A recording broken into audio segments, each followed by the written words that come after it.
Hello అందరికీ. మన ఆడవాళ్ళకి పెద్ద టాస్క్ ఏదైనా ఉంది అంటే అది వంట చేయడమే. వంట చేయడం పెద్ద టాస్క్ అనే కంటే ఏది చేయడం అనేది పెద్ద టాస్క్ అంటే కరెక్ట్ అనుకుంటాను.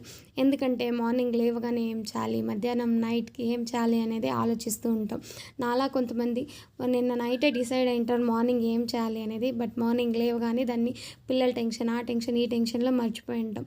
దాన్ని గుర్తు తెచ్చుకునే లోపు మన కళ్ళ ముందు అలా కొన్ని వంటలు ఇలా వచ్చి అలా వెళ్ళిపోతూ ఉంటాయి. నాలాగే మీరు అనుకుంటే ఒక కామెంట్ చేయండి. ఇంతకీ రెసిపీ ఏంటంటే బీరకాయ కూర అండి. ఒక మిక్సీ జార్‌లోకి పప్పులు, ఒక 5, 6 పచ్చిమిర్చి, కొద్దిగా జీలకర్ర, పచ్చి కొబ్బరి ఉంటే కొత్తిమీర కూడా వేసేసి మిక్సీ వేయించుకోవాలి. దానిలోకి ఒక 2 టేబుల్ స్పూన్లు ఆయిల్ వేసుకొని, కొద్దిగా జీలకర్ర, ఒక అరకప్పు పచ్చిశనగపప్పు, అలాగే కట్ చేసి పెట్టుకున్న ఉల్లిపాయ ముక్కలు, బీరకాయ ముక్కలు, వెల్లుల్లి రెబ్బల్ని వేసుకొని ఒక 2 నిమిషాల పాటు ఫ్రై చేసుకోవాలి. ఇప్పుడు అందులోకి మిక్సీ ఆడించుకున్న కారంని వేసేసి, కొద్దిగా వాటర్ అలాగే ఉప్పు వేసేసి ఒక 2 నిమిషాలు ఉడకనివ్వాలి. దాని తర్వాత 2 విజిల్స్ వేయించుకుంటే రెడీనండి. Thank you.